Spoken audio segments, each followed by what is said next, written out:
Hey, good afternoon, everyone, and welcome to the Dark Raven Data Science YouTube channel. Wanted to take some time today to go over one of the basic tasks in data science, which is data manipulation, part of what you might do for your exploratory data analysis early on in a data science project. So today we're going to learn about a package called dplyer. dplyer is part of the Tidyverse packages. You can see there's a variety of tools that you'll become familiar with. Probably the one that you've heard the most about, I've talked about in the past, has been ggplot. But dplyer is really for it's for data manipulation, and it helps you. You'll see it helps make manipulating data a little bit easier than maybe some other commands. So let's go ahead and we'll go ahead and jump right into it.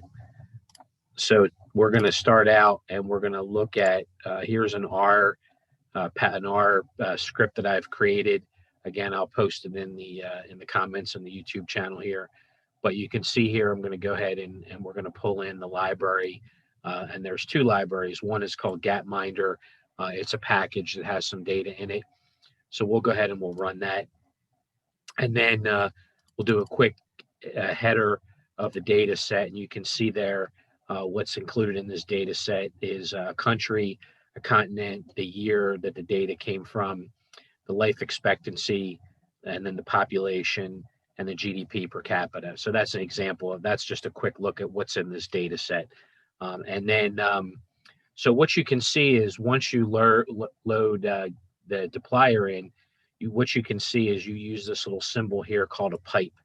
And what that's really saying is, okay, take that Gapminder data and do something with it. In this case, go ahead and just select the country, the year, and the population. So again, if you look down here in my terminal, I've got country, year, and population.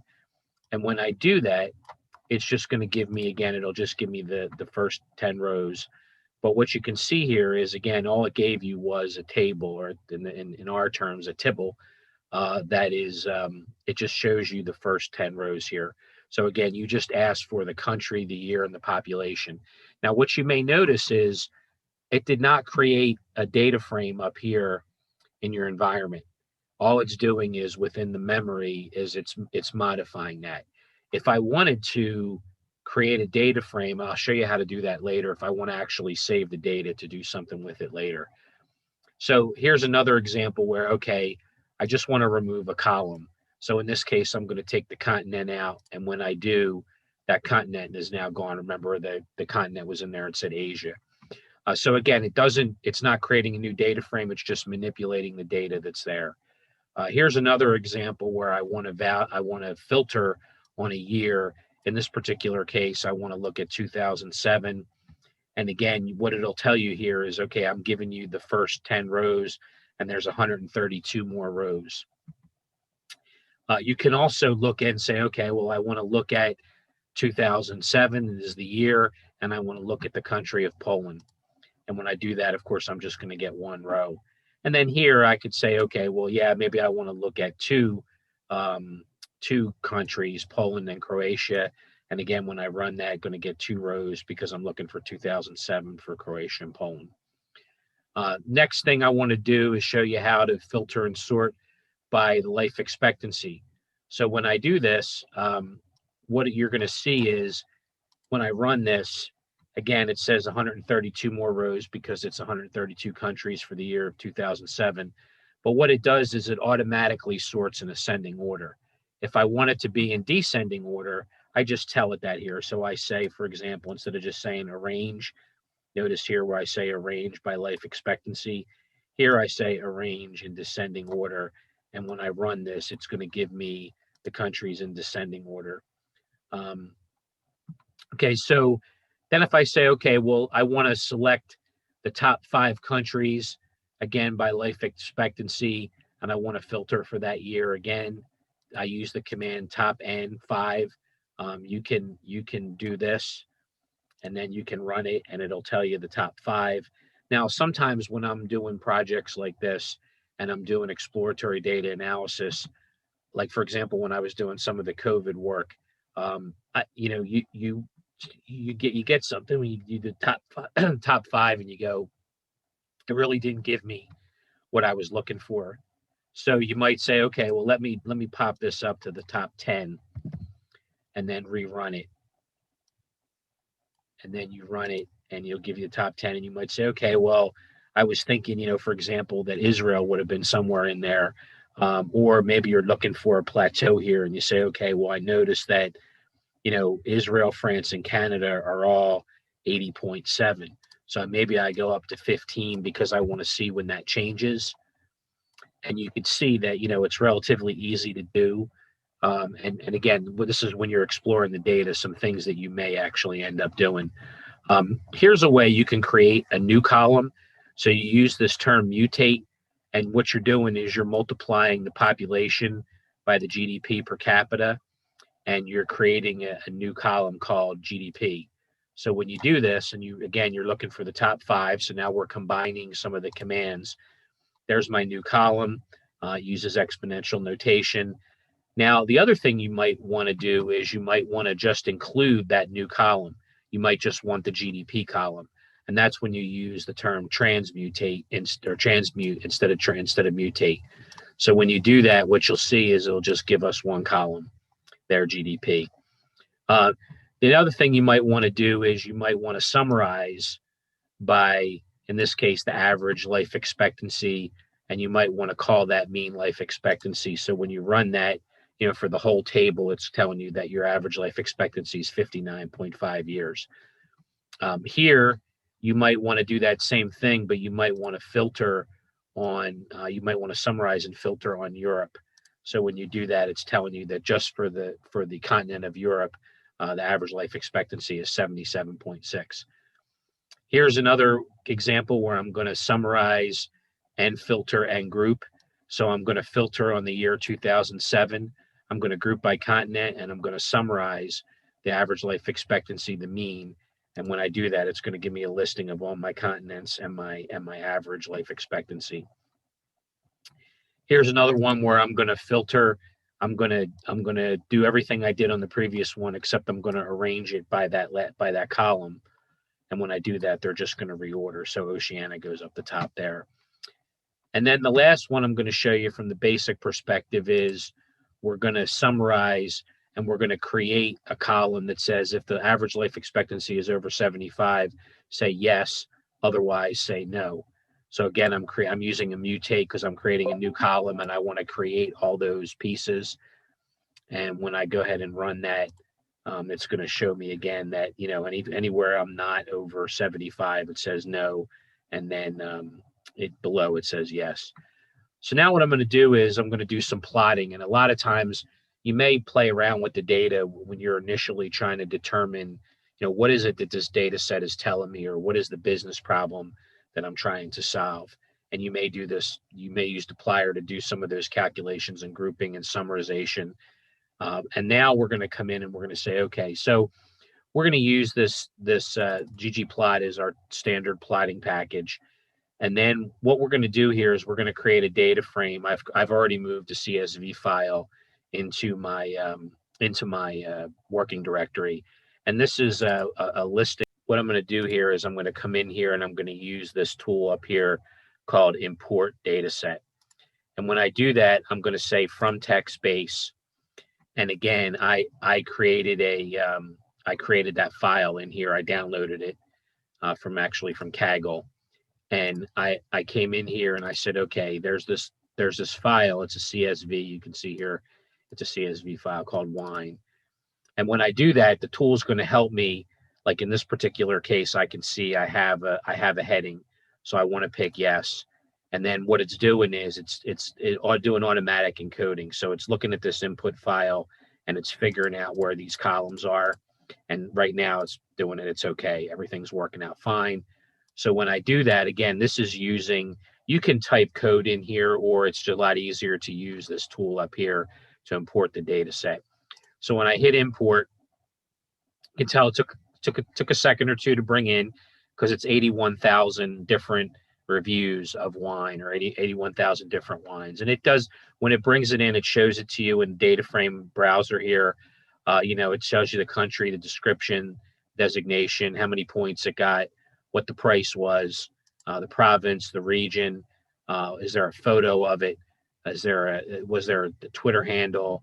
So all this information is brought in, and we can just X out of there, and then we can start doing our work here. So we know again, and you can go back and browse the data anytime by clicking on the data frame up in this window up here. So anyway, now we're going to go ahead and we're going to, remember earlier we wanted to remove a column. So in this case, we're going to remove, so notice how this says 15. So when I run this, now notice here, I'm manipulating this data frame. So I'm saying take the old data frame and get rid of that description column. And when I run that, you notice this goes down to 14. So now I'm going to go ahead and I'm going to group this. And again, now notice I'm not changing the data frame here. So it's just going to give me a view down here of what I'm doing. So when I do that, this is just, again, it's exploratory data analysis. You're saying, okay, hey, let me see what this thing is telling me. And what this is telling you is when I quickly look at this, well, look at this. I have the majority of my wine entries in here are from the US, followed by France and then Italy. Now, again, this just gives you some idea early on of how to characterize the data set. So now I'm going to go ahead and create a data frame called selected countries, where I'm taking it, I'm grouping it by country, I'm summarizing the count, I'm arranging it by the descending count, and I want to look at the top 10 for each one. And then I'm turning that into a selected, into a character frame. So again, when I do that, it's just showing me down here that I've gone ahead and I've done a variety of I've created that data frame. Again, in this case, it's a text value. Then what I'm going to do here is I'm going to come in here and I'm going to use that data frame to create selected points. I'm going to select the country. I'm going to arrange it by country. And then when I run it, now I have a data frame. So now I've taken that and it's created an actual data frame, and you can see here that it's telling me a country and the points that particular bottle of wine was given. And now I'm going to go ahead and I'm going to plot this. So when I do this, it'll take a couple minutes here not a couple minutes, but a few seconds to plot.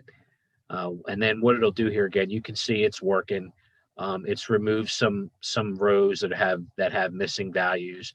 And then there we go, we have a plot. So what I've told it to do is I want to plot the points versus the price. I want to plot them as points, which you can see the black points here. And then I want to show a geometrically smooth curve that shows how that data really moves and that's basically looking at, how the average the points are going up as the price goes up, which, of course you would expect. So now what I'm going to do is I'm going to create a plot. I'm going to, again, use some of the data frames that I've already created, the one I just created around the select points. And I'm going to plot again. And in this particular case, it's going to do a box plot. So what this is showing me is, again, I have points, I have a country, and what this is showing me is really, and I've kind of done it in an ascending manner, it's taken the median here, and you can see the median points are going up. And what this is telling me is that based on our data set, that the median winner for the most points is actually Austria, which is maybe not what you would expect from wine. But again, this is what the data is telling us. And again, you may say, hey, that makes absolutely no sense to me. I'm going to dig into that because maybe your assignment here is to figure out, who makes the best bottle of wine. But anyway, so now we're going to go ahead and we're going to filter. We're going to filter by the median. And again, we're going to get some idea here of you'll see what it tells us is. So we're kind of going to explore that point. And really what this is telling us is that, when we group it, this was my median score. So as we continue to dive in here, we're going to create another data frame called top. And we're going to go ahead and, again, we're going to group it by country. we're going to look at the median points, and we're going to show it in a descending manner. And again, we're converting these into characters, so they're not showing up here, they're actually showing up in here. So again, now we're going to come in, we're going to do another bunch of calculations here, where we're going to group the wine by variety. We're going to summarize, and then we're going to arrange, and again, showing the top 10. And down here, what this is showing us is by wine type, again, the top 10. What this will actually do is that this is typical in the terminal window here. You'll notice that it's going to go 1, 2, 3, 4. And then this is saying, okay, this line starts 5, 6, 7, 8, 9, 10. And then here we're going to take, again, we're going to look at it, and we're going to say, let me look at the wine. And when we do that, what this is showing us is that, again, by the median, the type of wine by median points. So this may start to tell you, hey, the Syrah is mainly made in those higher scoring countries, or it's bottled in those higher scoring countries. And, when you look at this, you might say, well, it doesn't make sense to me that, Austria isn't necessarily known for its fine wine. You would think France would be a little bit higher. But as you look at, because this is a box plot, you can see that, the median's higher. The range is also a little bit higher from in France. Again, this is a taste thing. A lot of people don't like German wine. I'm not an expert on wine, but, just mostly what I overhear, chatter. And then the last thing we're going to look at here is we're going to pull together this, we're going to look at the top 5%, where we're going to take the wine, we're going to create a data frame. So what this is going to tell us is that out of those 81,000 observations, this is the top 15% of the wine. And again, this is now, it's filtered it down. You're only looking at the top 15% of the wines. And then what we're going to do here is we're going to take that top 15%, and we're going to look at the cheapest. So we're going to come in here, we're going to arrange by price.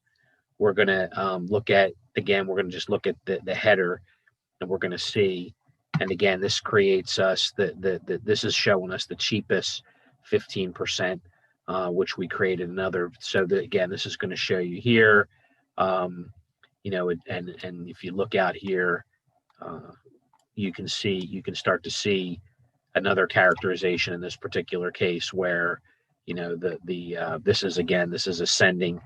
So you can see this is, again, this 12,000 lines. Can't bruise through it all, but that's what you're looking at. That's what you're looking at there. So then the last thing here we're going to do is we're going to look at the best value. So we're going to look at the intersection of the top 15% with the cheapest 15, and we'll run this. And again, now you can see where it's really now narrowed it down to 7 different bottles of wine.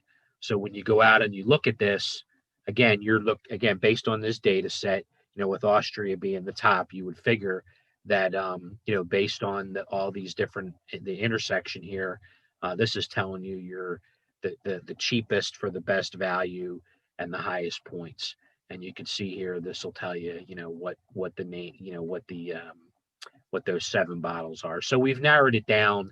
We've gone from 81,000, bottles of wine to the 7, which in this case are the good value. And then you can also, not only can you browse browse it up here, but when you run it down here, gives you the data set. It just prints it out.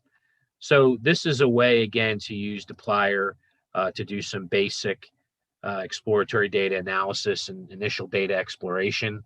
You can use this early on in your study to characterize your data set and really get an understanding of what that data set looks like, and where you should go for further analysis.